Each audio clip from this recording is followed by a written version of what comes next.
আলহামদুলিল্লাহ ওয়াসসালাতু ওয়াসসালামু আলা রাসূলিল্লাহ ওয়া বাদ। সুপ্রিয় দর্শক শ্রোতা ভাই বোন, আজ আমরা কথা বলবো রমাদানের ভাঙতি রোজা বা কাজা সিয়ামগুলোর রাখার ক্ষেত্রে ইসলাম শরিয়ার বিধিবিধান কি, মাসাইল কি, সে প্রসঙ্গে। কোরআনে কারিমে আল্লাহ সুবহানাহু ওয়া তাআলা সূরা বাকারার 184 নম্বর আয়াতে বলেছেন, ফামান কানা মিনকুম মারিদান আও আলা সাফারিন ফাইদ্দাতুম মিন আইয়ামিন উখর। তোমাদের মধ্য থেকে কেউ যদি রমাদান মাসে অসুস্থতাজনিত কারণে রোজা রাখতে না পারেন অথবা সফরে ছিলেন সেই কারণে রোজা রাখতে না পারেন, তাহলে সেই রোজাগুলো রমাদানের পরে অন্য সময় তাকে রেখে দিতে হবে। এই অন্য সময় রেখে দেওয়ার ক্ষেত্রে বিশেষ কোনো নীতিমালা আমাদেরকে ফলো করতে হবে কিনা সে বিষয়ে আজ আমরা কথা বলবো 5টি প্রশ্নোত্তরের মাধ্যমে। সর্বপ্রথম যে প্রশ্ন উত্তর দিতে চাই তা হলো, রমাদানের ভাঙতি রোজা বা কাজা সিয়ামগুলো আমরা যখন আদায় করব রমাদানের পরে, তখন সেগুলোকে ধারাবাহিকভাবে রাখতে হবে নাকি গ্যাপ দিয়ে দিয়েও আমরা রাখতে পারবো? এই প্রশ্নের উত্তর হলো, ধারাবাহিকভাবে এক নাগাড়ে রমাদানের কাজা সিয়ামগুলো রাখা জরুরি নয়, বরং আমরা চাইলে সেগুলোকে গ্যাপ দিয়ে দিয়ে রাখতে পারবো। তবে খুব বেশি গ্যাপ দিয়ে খুব বেশি সময় নিয়ে বিলম্ব করে রাখা উচিত নয়, যেহেতু এখানে দায় মুক্তির ব্যাপার রয়েছে, আমাদের কার কখন মৃত্যু আসে আমরা জানি না, সেজন্য খুব দ্রুত এগুলো রেখে ফেলা উত্তম। তবে কেউ যদি চান আজ একটা রাখলেন, 2 দিন পরে আবার আরেকটা রাখলেন বা 5 দিন পরে আরেকটা রাখলেন, এভাবে ভেঙে ভেঙেও তিনি রাখতে পারবেন। দ্বিতীয় প্রশ্ন হলো, রমাদানের ভাঙতি রোজা বা কাজা সিয়াম রাখার ক্ষেত্রে বিশেষ কোনো সময়সীমা আছে কিনা ইসলামের শরিয়ার দৃষ্টিকোণ থেকে, যে এই সময়ের ভেতরেই এই সিয়ামগুলো রেখে ফেলতে হবে? এর উত্তর হলো, মৌলিকভাবে রমাদানের রোজা যেগুলো ভাঙা পড়েছে অসুস্থতাজনিত কারণে বা সফরের কারণে গ্রহণযোগ্য ওজরের ভিত্তিতে, সেগুলো রমাদানের পরে আমরা রেখে ফেলবো, কিন্তু রমাদানের পরপরই রেখে ফেলতে হবে এমন কোনো বাধ্যবাধকতা নেই। এখানে ছাড় রয়েছে, আমরা 2 মাস 4 মাস বা 6 মাস পরে চাইলেও রাখতে পারি। তবে এক্ষেত্রে আম্মাজান আয়েশা রাদিয়াল্লাহু তাআলা একটি হাদিস থেকে আমরা একটি নির্দেশনা পাই, যেটি বুখারী মুসলিম একযোগে বর্ণনা করেছে। আম্মাজান আয়েশা রাদিয়াল্লাহু তাআলা বলেছেন যে তার রমাদানের মাসিকের কারণে যে রোজাগুলো রাখা হতো না, সেগুলো তিনি পরবর্তী রমাদানের আগে শাবান মাসে রাখতেন।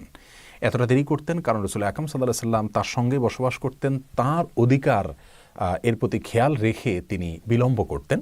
এবং পরবর্তী রমাদানের আগে যে শাবান মাস, সেখানে রাসূল আকরাম সাল্লাল্লাহু আলাইহি ওয়াসাল্লাম প্রচুর পরিমাণে নফল রোজা রাখতেন, এই ফাঁকে তিনি তার ফরজ রোজাগুলো রেখে দিতেন। এই হাদিসের ভিত্তিতে উলামায়ে কেরাম বলে থাকেন যে এক রমজানের রোজা কাজা করার জন্য বিলম্ব করতে করতে পরবর্তী রমজানের আগ পর্যন্ত বিলম্ব করা যেতে পারে। কিন্তু শরীয়ত গ্রাহ্য ওজর ছাড়া পরবর্তী রমাদানও যদি ক্রস করে যায়, তবুও আগের রমজান রোজা কাজা রয়ে গেছে, আদায় করা হয়নি, তাহলে সেক্ষেত্রে এটি অন্যায় হবে, এটি গুনাহ হবে।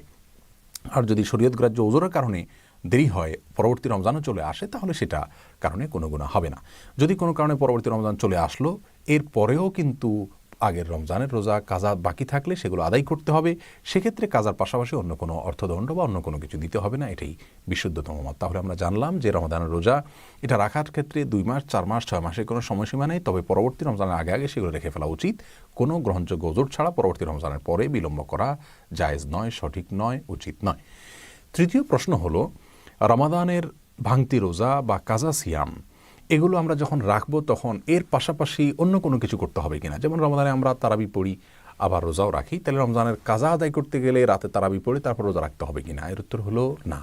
আমাদেরকে রমজানের রোজা যে কয়টা রাখতে হবে, যে কয়টা ভেঙেছে সেগুলো আমরা রাখবো, সেগুলোর সাথে তারাবির নামাজের কোনো বিধান নেই, কারণ তারাবির নামাজ এটা রমাদান মাসে পালনযোগ্য ইবাদত, রমাদানের পরে তারাবির অপশন নাই। যার কারণে রমাদানের পরে আমরা শুধুমাত্র যে কয়টা রোজা ভাঙতি হয়েছে সেগুলো রেখে ফেললেই চলবে, অন্য কোনো কিছু সাথে করতে হবে না। তবে যদি কেউ শরীয়ত গ্রাহ্য ওজর ছাড়া ইচ্ছাকৃত অবহেলা করে রোজা ভঙ্গ করে, তাহলে সেই ব্যক্তির জন্য কাজার পাশাপাশি কাফারার বিধানের কথা বলেন ইমাম আবু হানিফা এবং মালিক রাহিমাহুল্লাহ। অর্থাৎ যদি কেউ ইচ্ছাকৃত অবহেলা করে রোজা ভাঙেন, তাহলে শরীয়ত গ্রাহ্য ওজর ছাড়া, তাহলে সেক্ষেত্রে তিনি একটি রোজা ভাঙলে একটি রোজার জন্য একটা রোজা কাজা রাখবেন, আবার 60টা রোজা এক নাগাড়ে ধারাবাহিকভাবে নির্বিচ্ছিন্নভাবে তাকে রেখে ফেলতে হবে কাফারা হিসাবে। এটা হলো তার জন্য দণ্ড, সেটা তাকে করতে হবে শাস্তিস্বরূপ এবং ক্ষতিপূরণ স্বরূপ। আর সেটা না পারলে তিনি 60 জন মিসকিনকে খাদ্যদান করতে হবে।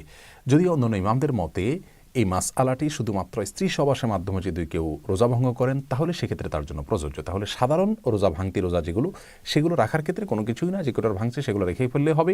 4 নম্বর প্রশ্ন হলো, রমজানের ভাঙতি বা কাজা রোজা রাখার আগে কোনো নফল রোজা রাখা যাবে কিনা?